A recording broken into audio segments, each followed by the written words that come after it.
Tristeza, caos, angústia, desespero,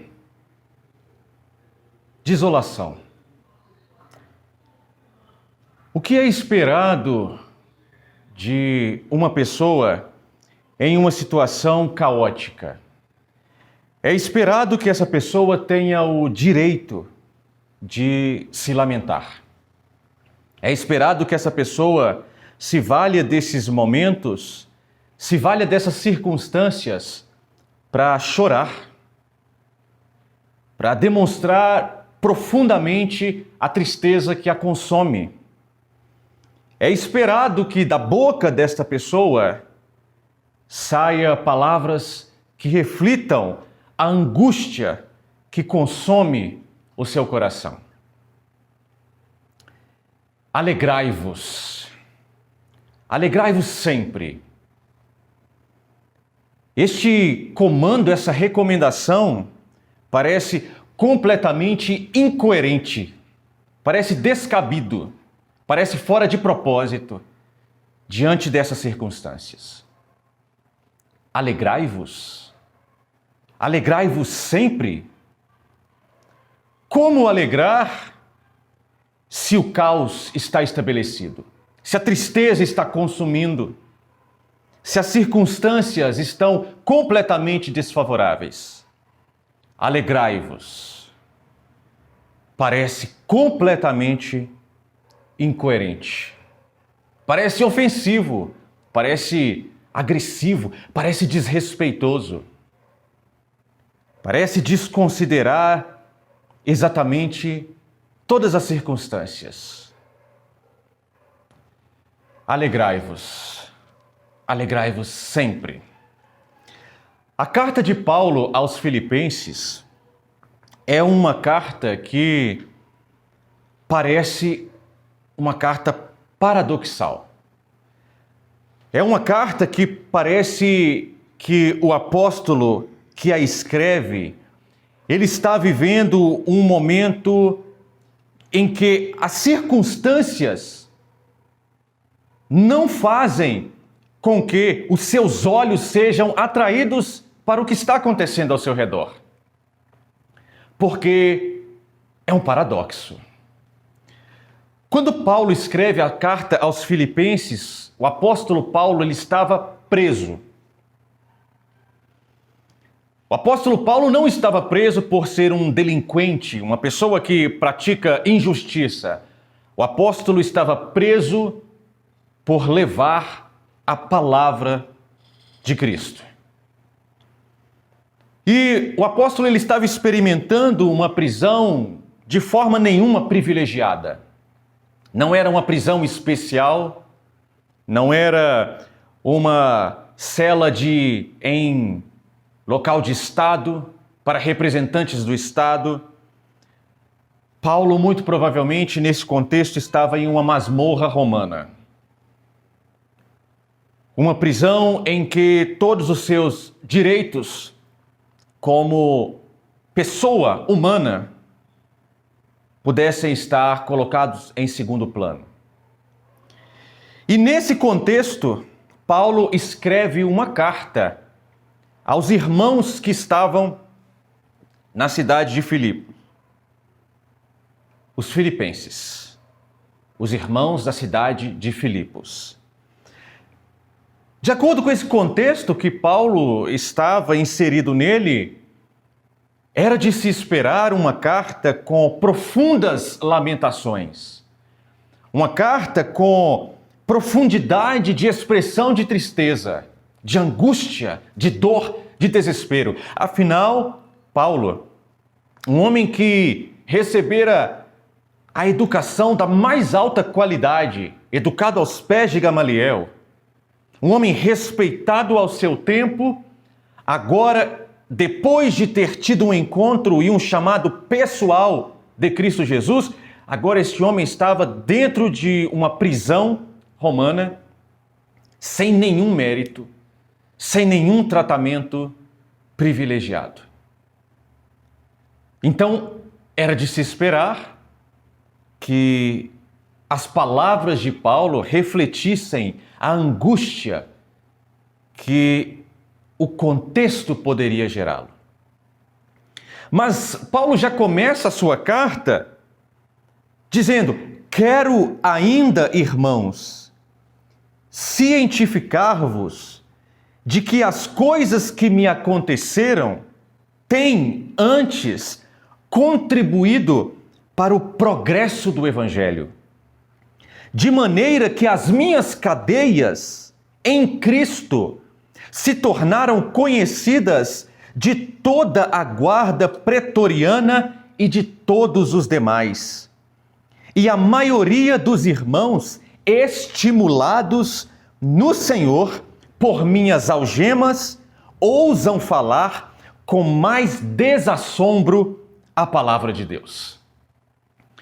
Paulo já começa a sua carta demonstrando um paradoxo, uma contradição absurda, de acordo com a filosofia humana e mundana. Não é possível, de acordo com a perspectiva mundana, de acordo com a perspectiva humana, não é possível que algemas e cadeias tornem conhecidos os mistérios de Deus.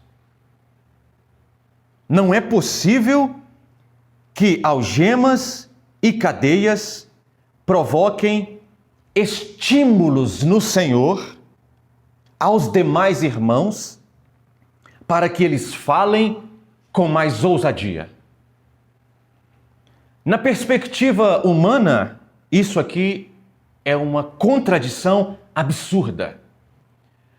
Porque se os irmãos receberam a notícia de que Paulo estava em algemas, Paulo estava suportando cadeias, era esperado, pela perspectiva humana, que isso produzisse temor, que isso produzisse medo, que isso produzisse silêncio. Mas já no primeiro capítulo, o apóstolo, ele traz a grandeza do Evangelho de Jesus Cristo.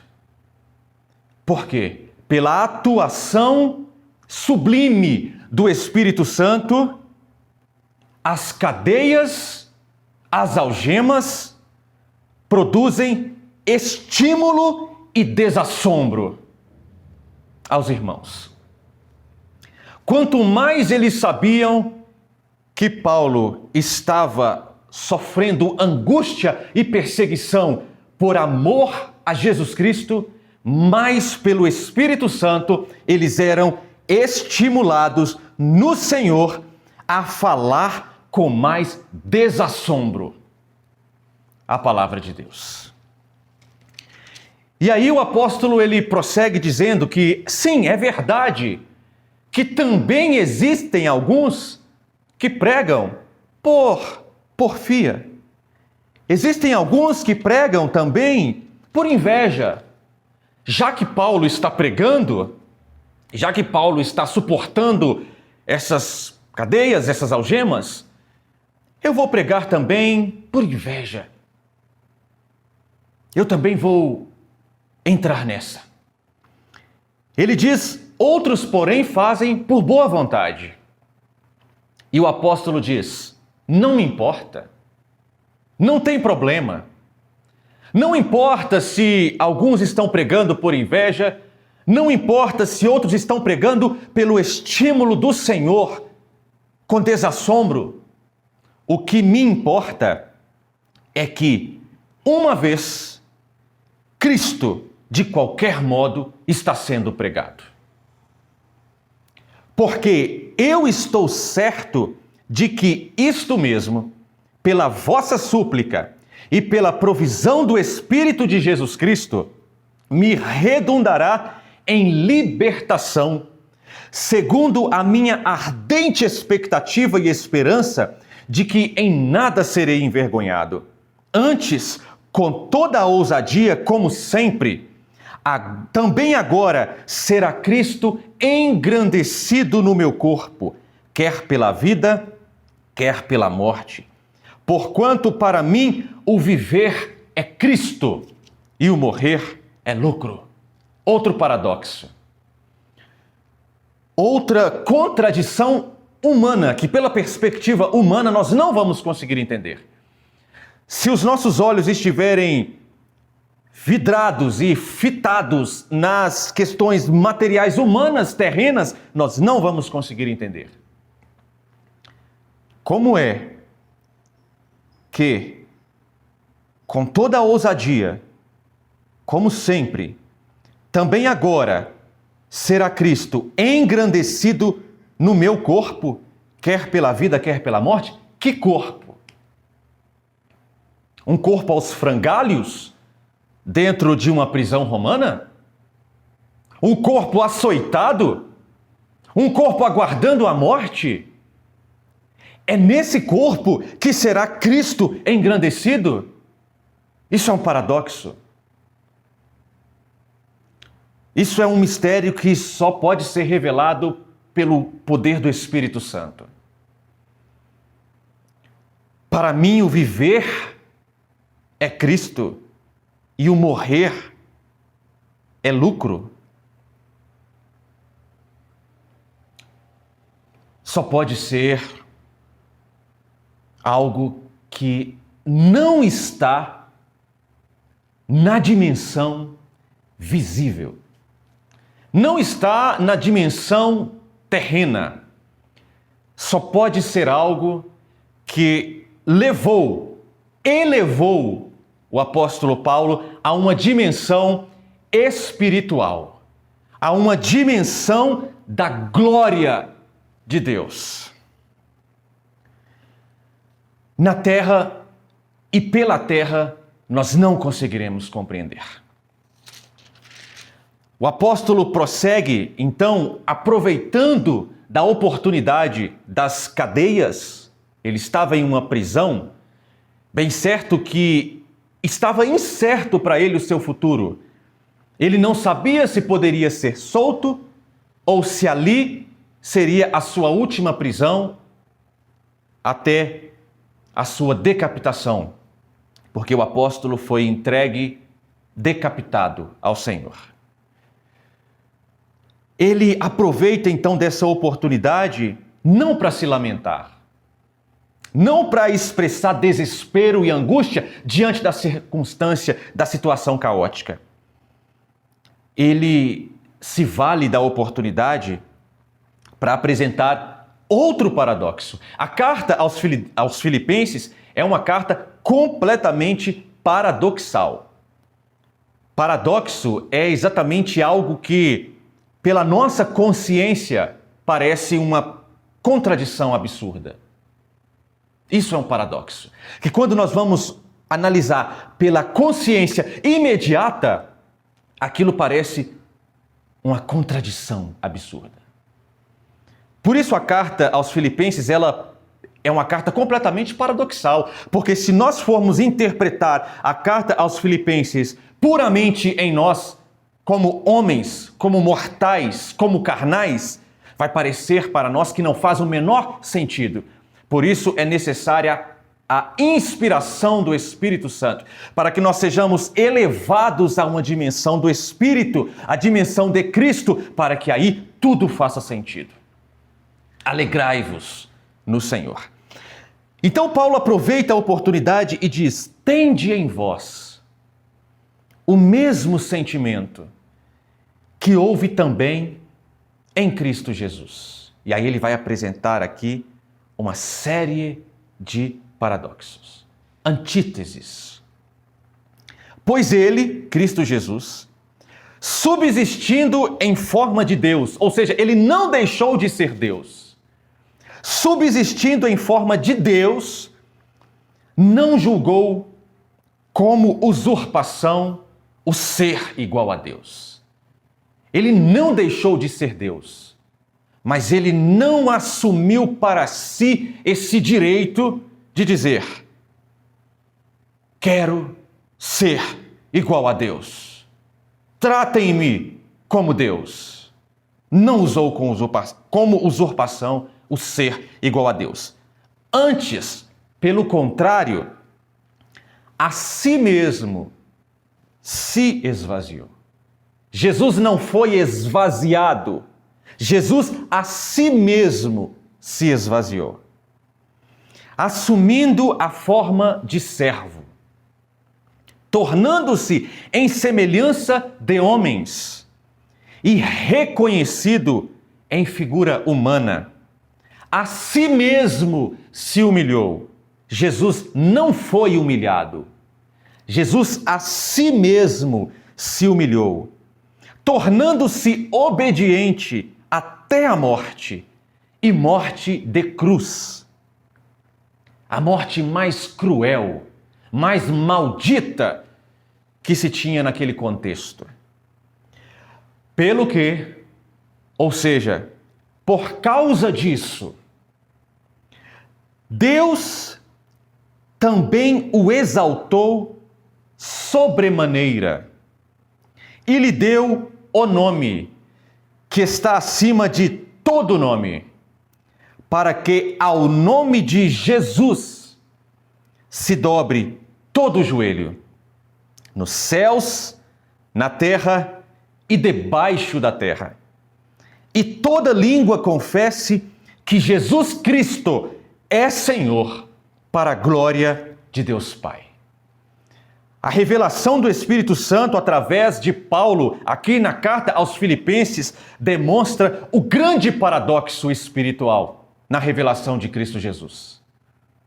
Deus se esvaziando, se tornando servo, se apresentando e reconhecido em figura de homem, em semelhança de homem, para que, pela sua auto-humilhação,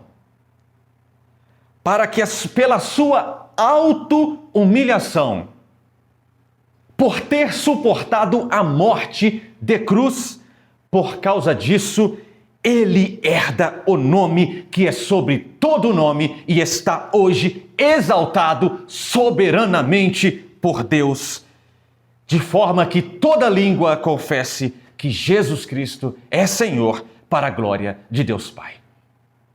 A glorificação do Filho de Deus, ela não vem por um ato que esteja ausente da humilhação, do sofrimento.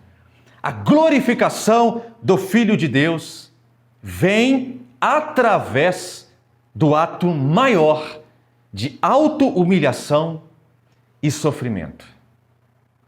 Morte de cruz. Então Paulo, ele já começa a revelar aonde ele quer chegar.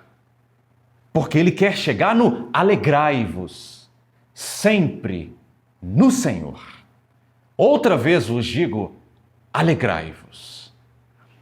Então Paulo, pela revelação do Espírito Santo, ele vai construindo aqui argumentos para que nós sejamos transportados dessa dimensão material, carnal, e adentremos na dimensão espiritual, e aí nós vamos começando a compreender o alegrai-vos sempre no Senhor. Outra vez vos digo, alegrai-vos. Porque no capítulo 3, o apóstolo Paulo já traz a primeira ordem, o primeiro imperativo categórico: alegrai-vos no Senhor. Ele diz: quanto ao mais, irmãos meus, alegrai-vos no Senhor.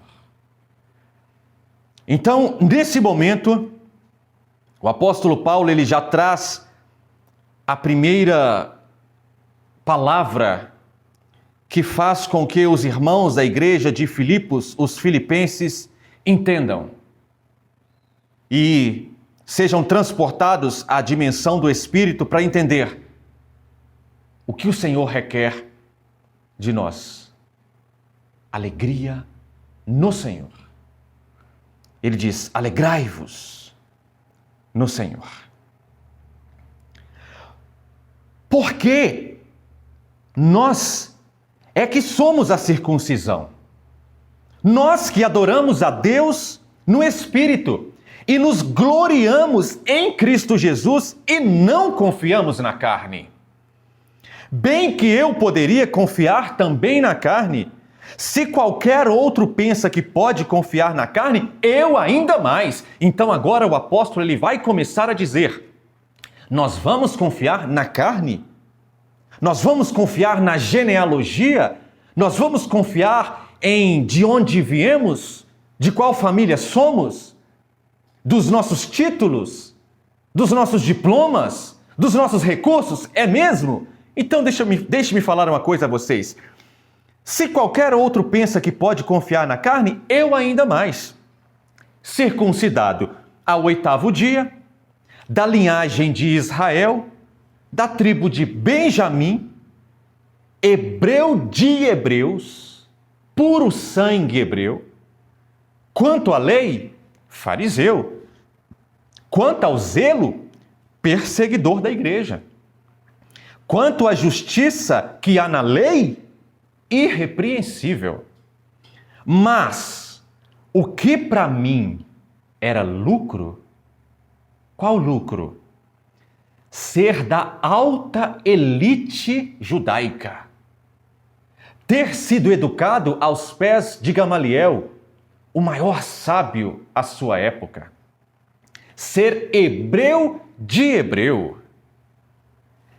O que para mim era lucro, isto considerei perda por causa de Cristo.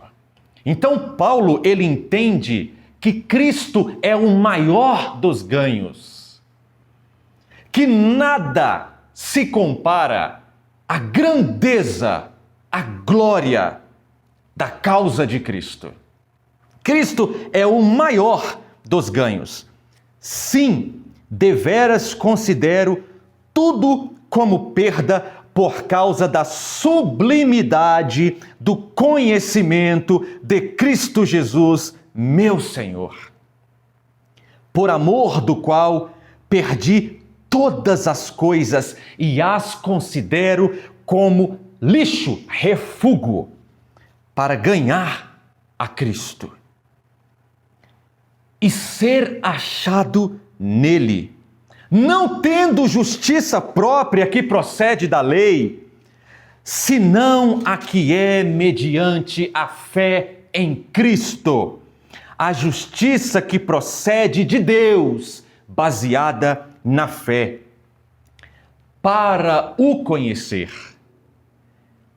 a Cristo e o poder da sua ressurreição e a comunhão dos seus sofrimentos, compartilhar os seus sofrimentos, conformando-me com ele na sua morte, assumindo a sua forma na sua morte, para, de algum modo, alcançar a ressurreição dentre os mortos. Paulo está dizendo que tudo quanto ele ajuntou, que poderia parecer lucro, e que de fato, aos olhos humanos, era lucro, tudo isso ele considerou como lixo, como refúgio, para ganhar a Cristo, que é a sublimidade de todas as coisas, e ser achado em Cristo. E o apóstolo, ele está neste momento aqui, como já dissemos, em uma prisão, na reta final do seu ministério. Na reta final. Paulo não durará muitos anos à frente disso aqui. Paulo, neste contexto aqui, já tinha plantado diversas igrejas por toda a Ásia. Paulo já tinha dedicado toda a sua vida ao Evangelho e à graça do Senhor Jesus Cristo. Mas ele considera que ele ainda deseja ser achado em Cristo para conhecer a Cristo e o poder da ressurreição. Então, depois de ter feito todas essas coisas, Paulo ainda entende: eu não conheço a Cristo. Por quê? Porque Cristo é sublime. Cristo é altíssimo. Cristo é Deus. Cristo é o Senhor. Cristo é de sabedoria altíssima. Quem conheceu a mente do Senhor? Ou quem lhe foi conselheiro? Quem deu a ele primeiro para dele requerer alguma coisa? Porque dele, por ele e para ele são todas as coisas, a ele, pois a glória eternamente. Amém. Então o apóstolo prossegue dizendo: irmãos, quanto a mim, permita-me falar de mim. Eu, esse prisioneiro do Senhor, esse castigado do Senhor. Quanto a mim, não julgo havê-lo alcançado. Alcançado o quê? Alcançado todos os benefícios da salvação. Eu não julgo que eu ainda tenha alcançado. Mas uma coisa eu faço: esquecendo-me das coisas que para trás ficam, esquecendo-me das aflições, esquecendo-me das glórias humanas, esquecendo-me das amizades que ficaram, esquecendo-me da família que ficou, esquecendo-me de toda a glória que a minha educação formal tinha me dado, esquecendo-me de todas as perseguições, esquecendo-me das coisas que para trás ficam e avançando para as que estão diante de mim, prossigo para o alvo, para o prêmio da soberana vocação de Deus em Cristo Jesus.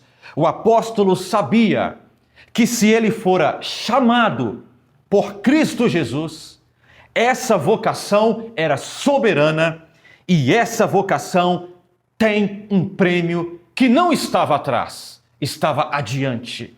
Por isso, ele prossegue, ele avança para as coisas que estão adiante dele, prosseguindo para o alvo.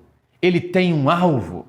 Por isso é que as prisões, os açoites, as perseguições não irão fazê-lo desanimar, não irão fazê-lo voltar atrás, não irão fazê-lo esmorecer. Ele tem um alvo e ele sabe muito bem onde esse alvo está. Está adiante dele.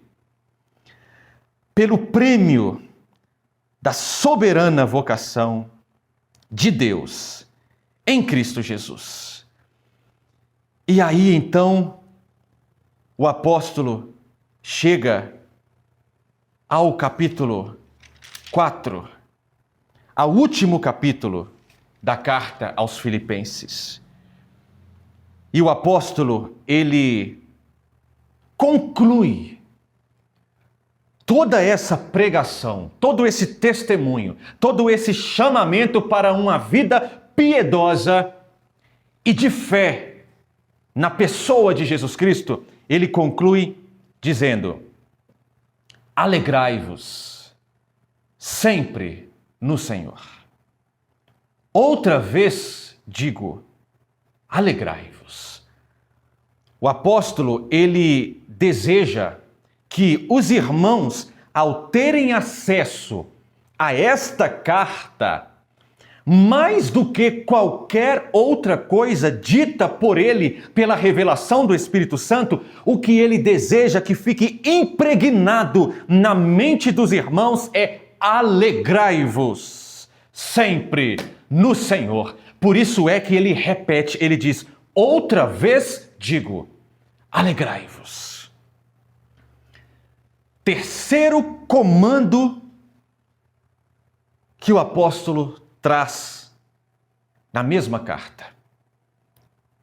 Primeiro foi no capítulo 3. Quanto ao mais, irmãos meus, alegrai-vos no Senhor. E agora ele traz mais duas vezes: alegrai-vos sempre no Senhor. Outra vez digo, alegrai-vos. Como se não se esqueçam. Este é o propósito central desta carta que estou enviando a vós. Alegrai-vos no Senhor. Alegrai-vos sempre no Senhor. Sempre. Então, alegrai-vos nas minhas tristezas? Sim, alegrai-vos no Senhor. Alegrai-vos nas minhas cadeias? Sim, alegrai-vos no Senhor. Alegrai-vos nos meus açoites? Sim, alegrai-vos no Senhor. Alegrai-vos no meu martírio? Sim, alegrai-vos no Senhor. Alegrai-vos na minha coroação? Sim, alegrai-vos no Senhor. Alegrai-vos nas minhas bênçãos? Sim, alegrai-vos no Senhor. Alegrai-vos sempre no Senhor. Alegrai-vos na vida, alegrai-vos na morte. Alegrai-vos na alegria, alegrai-vos na desolação. Alegrai-vos na paz, alegrai-vos no caos. Alegrai-vos na saúde plena, alegrai-vos na enfermidade. Alegrai-vos no viver, alegrai-vos no morrer, alegrai-vos sempre no Senhor. Paulo, ele traz o centro, a origem de onde emana a alegria. O apóstolo, ele está cheio do Espírito Santo. O apóstolo, ele está trazendo a revelação da palavra do Senhor. Por isso é que ele entrega aqui onde está a fonte, a origem desta alegria. Ele diz: alegrai-vos sempre no Senhor. Porque se o apóstolo não entrega, se o Espírito Santo, através do apóstolo Paulo, não entrega a origem, a fonte desta alegria, nós teríamos esta carta como o grande paradoxo, a grande contradição, a grande incoerência bíblica. Alegrai-vos. Não é possível. Jesus Cristo, quando andando sobre a terra, ele disse: no mundo tereis aflições. Então isso aqui é um devaneio. Isso aqui é uma contradição. Isso aqui é um grande paradoxo. Mas o Espírito revela onde e somente onde nós conseguiremos nos alegrar diante de toda essa situação de angústia, de caos, de desolação, de aflição que há no mundo. Alegrai-vos sempre no Senhor. É do Senhor que provém toda a fonte de justiça. É do Senhor que provém toda a fonte de alegria. Alegria sublime, alegria indizível. Alegrai-vos sempre no Senhor. Outra vez digo, alegrai-vos. Seja a vossa moderação conhecida de todos os homens. E aí, o apóstolo Paulo, ele irrompe em uma sublimidade no Espírito. Porque o apóstolo Paulo, ele acabou de dizer: alegrai-vos sempre no Senhor. Outra vez vos digo, alegrai-vos. Aí ele vai e entra em uma recomendação aos irmãos. Seja a vossa moderação, a vossa equidade, conhecida de todos os homens. Aí de repente ele irrompe. E é como se ele desse um grito. E ele diz: perto está o Senhor.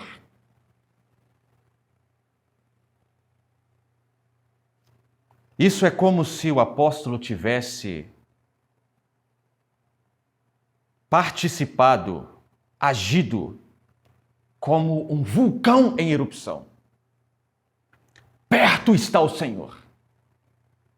Tudo quanto o apóstolo está dizendo aqui é como os gases dentro desse vulcão, aquecidos, se movimentando, se preparando para o momento em que irão irromper. E esse momento vem logo após o apóstolo dizer: alegrai-vos sempre no Senhor. Outra vez vos digo, alegrai-vos. Seja a vossa moderação conhecida de todos os homens. Ele grita, É como se o vulcão tivesse explodido. Ele diz: perto está o Senhor. O Senhor está perto, o Senhor não está longe, o Senhor está próximo. Não andeis ansiosos com coisa alguma.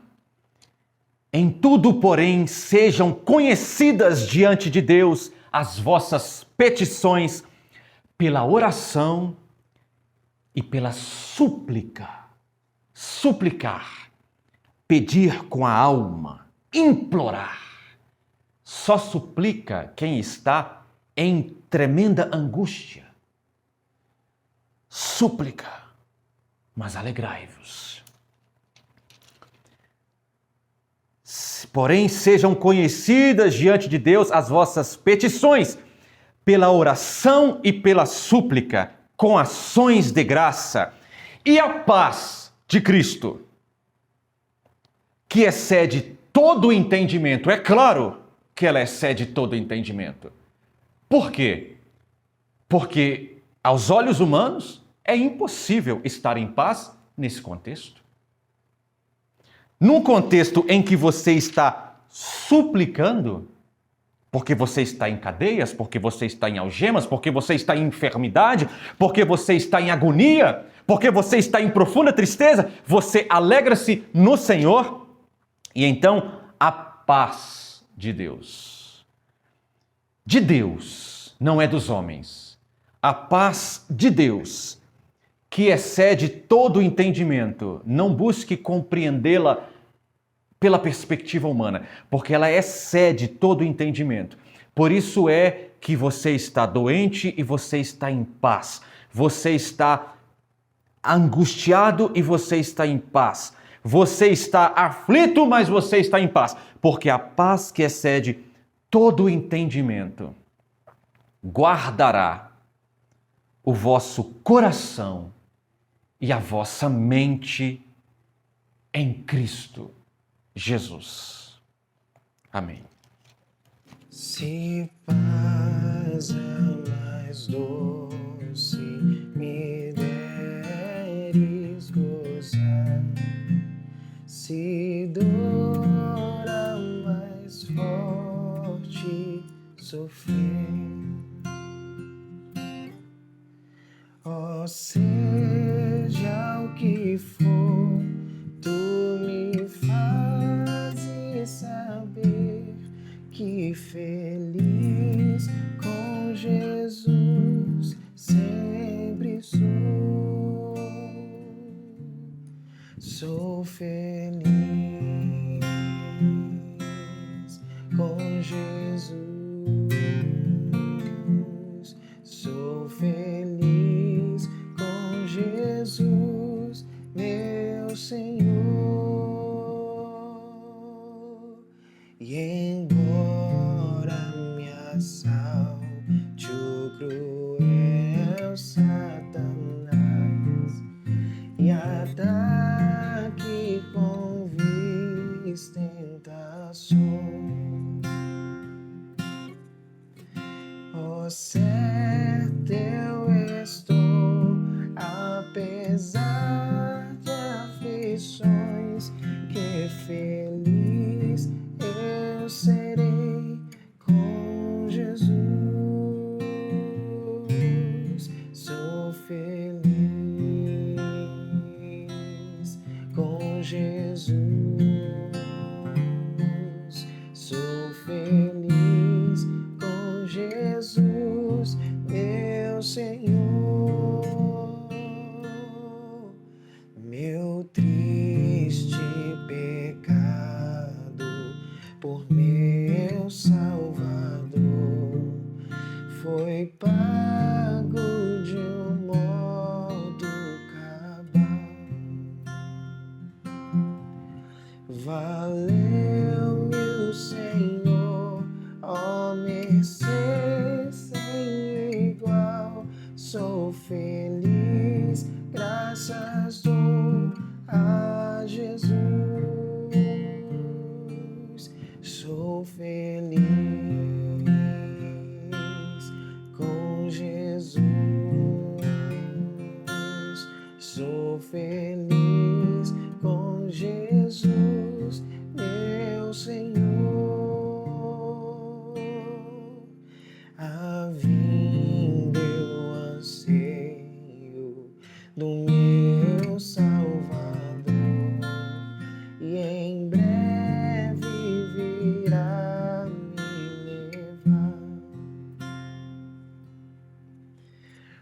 Você